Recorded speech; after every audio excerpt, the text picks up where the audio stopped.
ठीक है, एक गलत है। कड़वा कड़वा थूक और मीठा मीठा गप, ये नहीं चलेगा इस देश में। हमारे प्रधानमंत्री के गुणगान गाते हैं, करोड़ों हमारे देश में बनाते हैं, पर नागरिक बनते हैं सिंगापुर के, दुबई के, बरमूडा के, बहामास के, लंदन के। वो यहाँ के नागरिक नहीं रहते। और ये जो 21 रिटायर्ड जजेस हैं, मैं सिर्फ यही कहूंगा, इस लिस्ट में चौथे नाम को देखिए और आपको पूरा राज खुल जाएगा।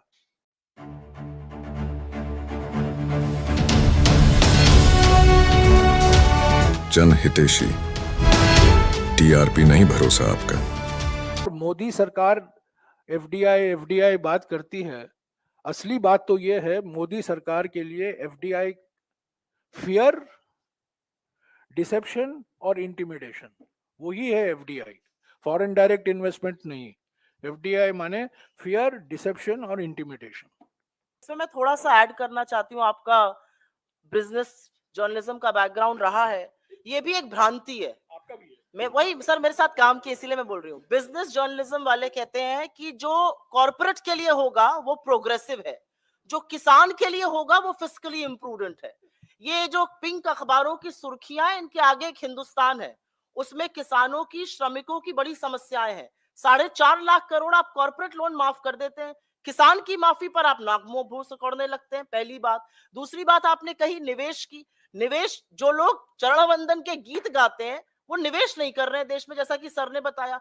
FDI as a percentage of GDP गिर रहा है, manufacturing as a percentage of GDP Modi ji की नाक के नीचे गिरा है। तो असलियत ये है कि जो 10 में से 10 अंक मोदी जी के बजट को हर साल दर साल देते आए हैं, जब पैसा लगाने की बारी आती है तो वो भी कन्विंस नहीं है कि इनकी पॉलिसीज के चलते पैसा लग सकता है। तो अगर किसानों की बात करना प्रोग्रेसिव है, तब कॉर्पोरेट की बात करना भी प्रोग्रेसिव है। एक ठीक है, एक गलत है। कड़वा कड़वा थूक और मीठा मीठा गप, ये नहीं चलेगा इस देश में। हमारे प्रधानमंत्री के गुणगान गाते हैं, करोड़ों हमारे देश में बनाते हैं, पर नागरिक बनते हैं सिंगापुर के, दुबई के, बरमूडा के, बहामास के, लंदन के। वो यहाँ के नागरिक नहीं रहते।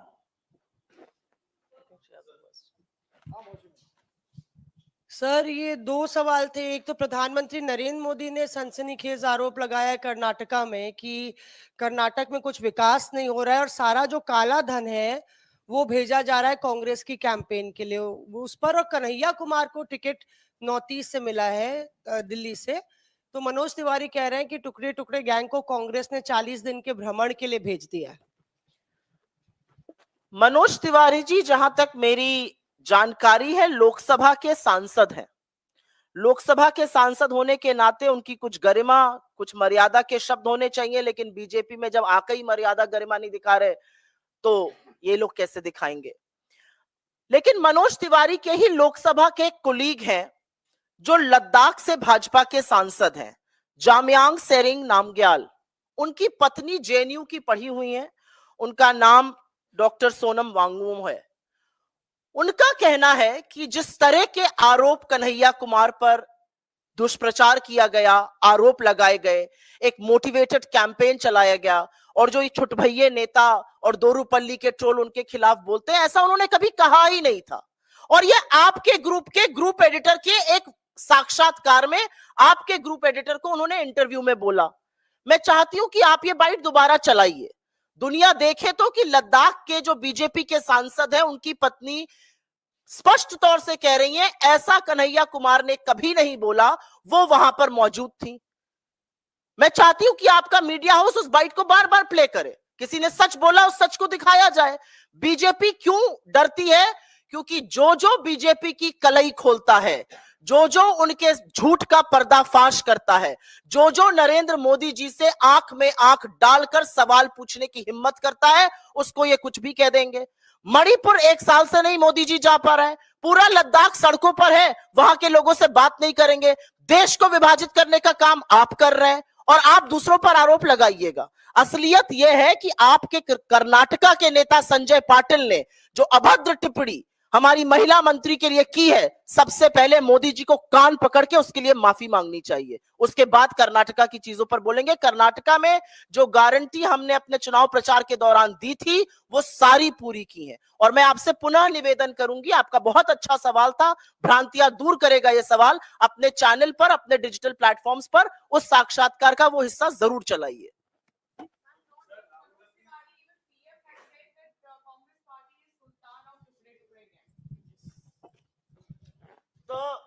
Sorry, go ahead. In Parliament, a question was asked about the Tukde gang. In those very words, in Parliament, the BJP government and the Home Minister on record has said, ऐसा कोई gang नहीं है, ऐसे कोई लोग नहीं है। तो या तो वो सदन में झूठ बोलते हैं या जैसे उनकी आदत है चुनावी सभाओं में झूठ बोलते हैं।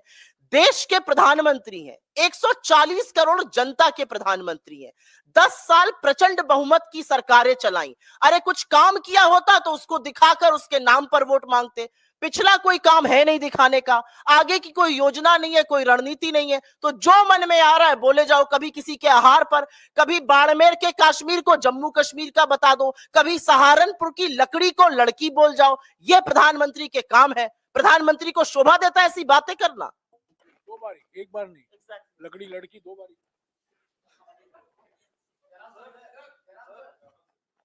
हाँ जी जयराम सर, दो चॉपर चेक किए गए हैं। राहुल गांधी के हेलीकॉप्टर को भी केरल में चेक किया गया है और इधर अभिषेक बनर्जी के हेलीकॉप्टर को भी चेक किया गया है। चुनाव आयोग बार बार कह रहा है कि इस तरह की सख्ती हम करेंगे क्योंकि हमें डाउट है कि इन हेलीकॉप्टर्स में कुछ ऐसे सामान लिए जा रहे हैं। ठीक है, तो प्रधानमंत्री के हेलीकॉप्टर भी चेक कीजिएगा, गृह मंत्री के हेलीकॉप्टर को भी चेक कीजिएगा, ठीक है, मंजूर है। परसों दिन मेरे गाड़ी का भी चेक किया गया, मेरे शेविंग क्रीम को निकाला गया, टूथपेस्ट को निकाला गया, सारे मेरे सूटकेस को निकाला गया। मैं चुप रहा, मैंने कहा जो कुछ करना करो, कुछ नहीं है। प्रधानमंत्री चेकिंग करो, चॉपर, प्रधानमंत्री के चॉपर को चेक करो, गृह मंत्री के चॉपर को चेक करो, सभी चॉपर को चेक करो, लेवल प्लेइंग फील्ड करो। और जाते जाते जो हमारी मांग है वीवीपैट की, उसके लिए हम अपॉइंटमेंट तो दे दो 10-15 मिनट के लिए। आप एक निष्पक्ष संस्था हो, संवैधानिक संस्था हो, अपना अधिकार समझो और बराबर तरीके से सभी पार्टियों के साथ व्यवहार करो। ये प्रधानमंत्री को स्पेशल कैटेगरी स्टेटस मत दो, गृह मंत्री को स्पेशल कैटेगरी स्टेटस मत दो। गाड़ियां चेक करना है कीजिए, चॉपर को चेक करना है कीजिए, हमें कोई आपत्ति नहीं। सर एक सवाल, मैम सवाल है, जो आप लोगों ने कैंपेन सॉन्ग आज जारी किया है उसके अधिकांश हिस्से में राहुल गांधी की तस्वीर और उनका वीडियो है, तो क्या कांग्रेस राहुल गांधी के चेहरे पर ये चुनाव लड़ रही है? क्योंकि कांग्रेस अध्यक्ष की तस्वीर 5 बार है, उसमें भी 2 बार या 3 बार राहुल गांधी है उस फ्रेम में, तो क्या राहुल गांधी के चेहरे पर ही कांग्रेस इस बार लोकसभा का चुनाव लड़ रही है? आपके अनुसार किसके चेहरे पर लड़ना चाहिए? आपके कोई सुझाव हो तो जरूर दीजिए। राहुल गांधी ने इस देश के एक छोर से दूसरे छोर तक 4,500 किलोमीटर कन्याकुमारी से कश्मीर तक पैदल नापे। जो लोगों की बातें उन्होंने वहां सुनी, जो लोगों की बातें मणिपुर से मुंबई तक की यात्रा में जहां पर सर भी शामिल थे सुनी, उसके आधार पर हमने अपना न्याय पत्र बनाया। उनके लोगों की अपेक्षाओं को, उनकी आशंकाओं को, उनकी आशाओं को सुना, उनके सुझावों को सुना, तो उनको हमने दिखाया। उसमें आपको राहुल गांधी जी नजर आ रहे हैं, उसमें हिंदुस्तान का जो आम जनता है, जो हिंदुस्तान के श्रमिक हैं, जो महिलाएं हैं, जो किसान हैं, जो युवा हैं, जो विकलांग हैं, जो इसलिए चल रहे थे इस यात्रा में क्योंकि उनको इस मुल्क से बेपनाह मोहब्बत है, वो नहीं दिखाई दिए। हमारे अध्यक्ष हैं, बिल्कुल हम उनको दिखाएंगे, हम अपने अलग शीर्ष नेतृत्व को दिखाएंगे, क्यों नहीं दिखाएंगे? अब हम ऐसे सब लोगों को दिखाएंगे जिनको दिखाना चाहिए। इस सवाल का मतलब क्या है मैं नहीं समझ पा रही हूं, लेकिन उन तस्वीरों में जहां पर आपको राहुल जी नजर आ रहे हैं, वहां पर उनके साथ लोग नजर आ रहे हैं। राहुल जी की कोई भी तस्वीर कहीं पर वो अकेले नहीं खिंचाते हैं जैसे मोदी जी हैं। 53 फोटो अपनी ही लगा दी मैनिफेस्टो जुमला पत्र में, तो वहां पर आपको लोग नहीं नजर आए, ये मुझे थोड़ा अजीब लगा। आपने देख लिया होगा कि जो फिल्म है, सारा का सारा फुटेज भारत जोड़ो यात्रा और भारत जोड़ो न्याय यात्रा से लिया गया। अगर आप वो देख लेते ना तो ये सवाल नहीं करते। नहीं, आपका सवाल वास्तविक है, मैं आपके सवाल से ये नहीं कह रहा हूँ, आपने सवाल ठीक किया और हमें भी मौका दिया। सिर्फ आपने एक ही सवाल पूछा, दूसरा सवाल नहीं है। पर आपने नहीं, अच्छा मुझे मौका मिला। ये फिल्म जो बनाया गया है, सारा फुटेज भारत जोड़ो यात्रा का है, भारत जोड़ो न्याय यात्रा का है। आपने देखा होगा कांग्रेस अध्यक्ष जी का भी, वो ज्यादातर वो भारत जोड़ो यात्रा और भारत जोड़ो न्याय यात्रा के समय का फुटेज है, कांग्रेस अध्यक्ष का भी। तो ये क्योंकि वो एक मौका था, पहले भारत जोड़ो यात्रा, बाद में भारत जोड़ो न्याय यात्रा, और जैसा कि सुप्रिया ने अभी अभी कहा है, कहीं आपको एक ही फोटो राहुल जी का या कांग्रेस अध्यक्ष जी का नहीं दिखाई दिया। सभी लोगों के साथ, महिलाओं के साथ, युवाओं के साथ, किसानों के साथ, श्रमिकों के साथ था, क्योंकि भारत जोड़ो न्याय यात्रा और भारत जोड़ो यात्रा से ही ये फिल्म बनाया गया। सर, बीजेपी के घोषणा पत्र में 2019 में एनआरसी का जिक्र था, लेकिन 2024 के घोषणा पत्र में एनआरसी को हटा दिया गया है। क्या वजह मानते हैं कि क्या बीजेपी को डर लग रहा है एनआरसी को लेकर के अब चुनाव में जाने से इस पहले? देश को विभाजित करना इतना आसान नहीं है, ये भारतीय जनता पार्टी भी समझ चुकी है। इस देश को बरगलाने के लिए कई कानून लाए गए। इस देश में चुनाव के जस्ट पहले 3.5 साल से जो नियम कानून लागू नहीं हुए थे, उनका भी नोटिफिकेशन कर दिया गया। कोई बात नहीं, लेकिन बीजेपी को यह बात अच्छी तरह से समझ में आ चुकी है कि जब जब आप इस देश को विभाजित करने की कुत्सित कोशिश भी करिएगा, ये देश उठ खड़ा होगा हर ओर से। और मैं ये एक बात डंके की चोट से आप लोगों के साथ शेयर करती हूं। आप बीजेपी के कोई भी डिजिटल मीडिया पर, सोशल मीडिया पर, मेन स्ट्रीम मीडिया पर जाकर देखिएगा, वहां पर या तो आपको एक्टर या सबसे बड़े एक्टर मोदी जी या बड़े बड़े स्टार नजर आएंगे। आपको आम लोग वहां कहीं नहीं नजर आएंगे। आप कांग्रेस का कोई भी चीज उठाकर देखिएगा, चाहे हमारे नेताओं की भी बात, उनकी भी टाइमलाइन, कांग्रेस की टाइमलाइन, हम सब की टाइमलाइन, वहां पर आपको आम जनता की आवाज सुनाई देगी। और वो आम जनता क्या कह रही है? हो गया प्रभु, अब बख्श दो। ये असलियत है। So I'm covering the election from a newspaper in Denmark. So my question is maybe zooming out a little bit and not so much on the very specific policies. Two things. First, if you were to mention one thing that you think the Congress is really going to use to win this election, what would that be? And the other thing, if it becomes another big victory for BJP, what will that mean for India? Will that mean that their sort of Hindu nationalism, Hindutva politics will become sort of the only thing that can win a national election in today's India? And what will that mean? Well, it's not, I wouldn't say there's one thing. There are many things, because India is a diverse country. What works in the south may not necessarily work in the north, in the northeast. So our strategy has always been, we have a national campaign, but we also have to be sensitive to what the regional and local issues are. But most fundamentally, this election is about saving democracy. It's about saving our constitution. It's saving constitutional provisions relating to secularism, relating to social justice, relating to special provisions for regions like the Northeast. I mean, that's the fundamental issue in this election. It is the preservation of democracy that India has known it to, as we have known India to be, the preservation of our constitution and the values and its provisions. And of course, it's about addressing the concerns of farmers, workers, youth, women, disadvantaged sections of society. So, I mean, every election is important, but this election is more important than most, because it's coming at a very crucial time in our history. And whether we will remain a liberal democracy, whether we will remain a republican democracy, whether we will remain a democracy wedded to the rule of law, where there is freedom after speech, not just freedom of speech. You can have freedom of speech, but what happens to after speech, freedom after speech, is also very important.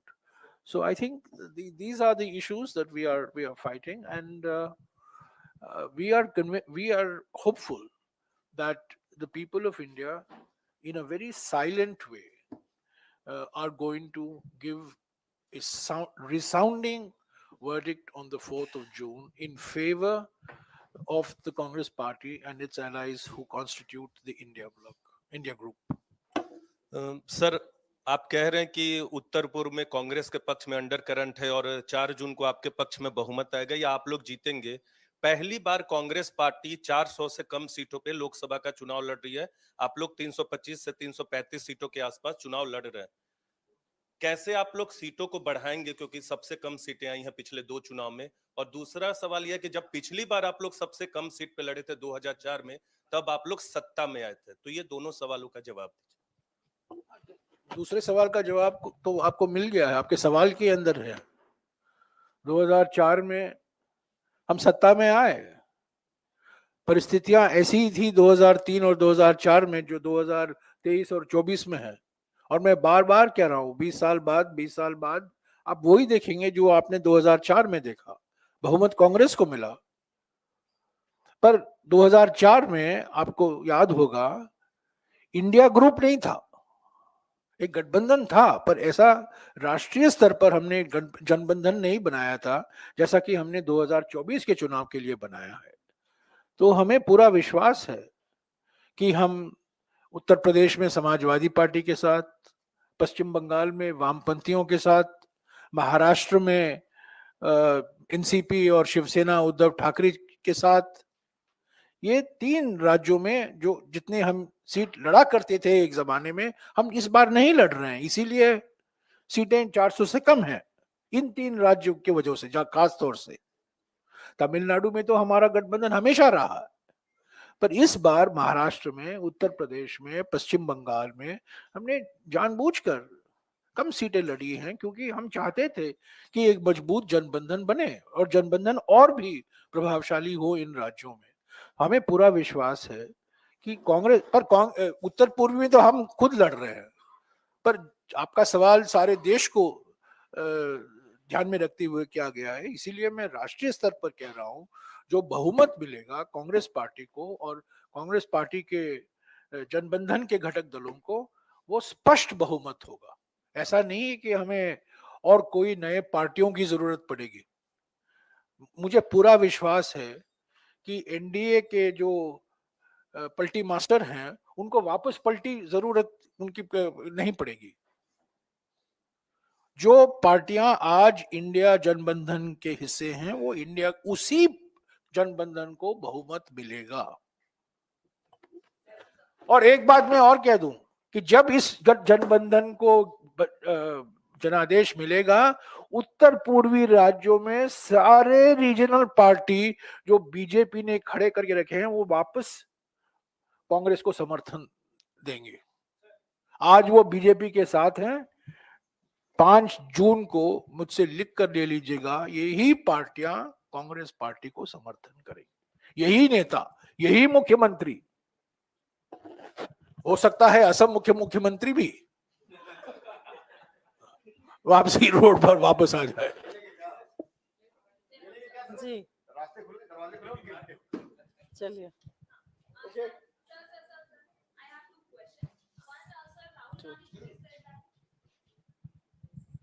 Sir, Rahul Gandhi today said that in Kerala there is not adequate number of medical facilities there, and he had also written a letter to Kerala Chief Minister, but he doesn't get any response. So your take on that? And second question is that 21 retired judges had written a letter to CJI, and they are saying that judiciary is under pressure by a certain factions. So is it a target upon the opposition leaders? Let me take your second question. I have already tweeted on the second question, so let me repeat what I have said. 21 judges have written this letter. Please see the name under 4, the 4th name in that list, and it will give away the whole objective background authorship of this letter. This letter is a part of an orchestrated campaign of the Prime Minister to threaten, to browbeat and intimidate a judiciary that has flexed its muscles in recent months. a judiciary that has called out India's biggest corruption scandal, the electoral bond scam. It declared it unconstitutional. A Supreme Court which said that there is a breakdown of constitutional machinery in Manipur. That is the target. A Supreme Court in which a very distinguished lady judge was highly critical recently of demonetization. That is the target. So this letter of the 21 judges, Modi-friendly judges, former judges, has to be seen along with that letter of some 600 Modi-friendly lawyers. And this is all an attempt to intimidate, frighten, browbeat an independent judiciary. The greatest threat to judicial independence comes not from the Congress party, but from the BJP. It comes from Mr. Modi. It comes from Mr. Shah. And you see the comments that was made by the distinguished jurist who is the fourth signatory in that letter, in this letter, and the comments he made about the Prime Minister when he was a serving judge. Serving judge. You will know where this letter has come from.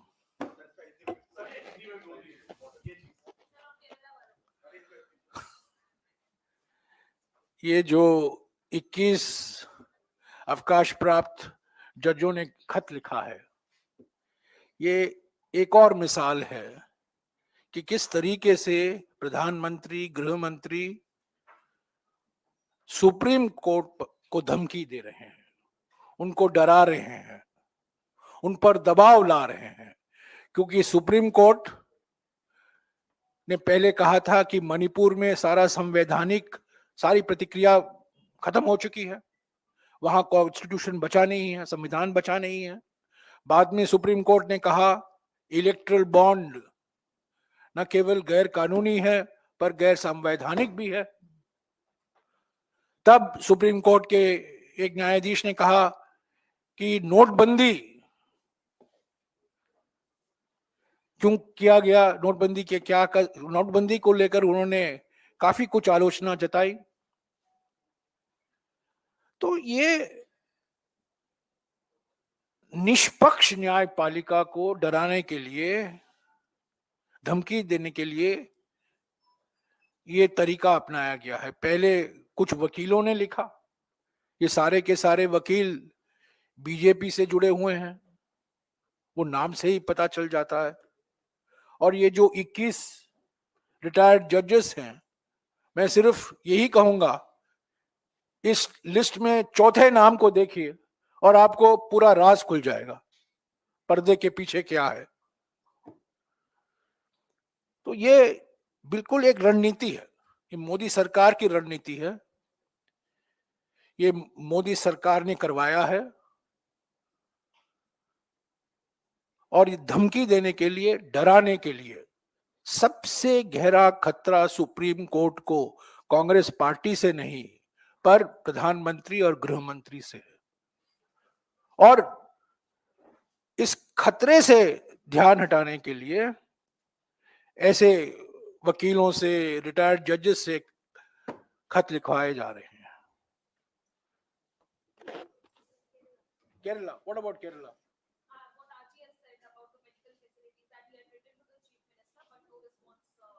He has written and there is no response. What else can be said? The Chief Minister should be more responsive to the letters that members of Parliament from Kerala write to him. Thank you.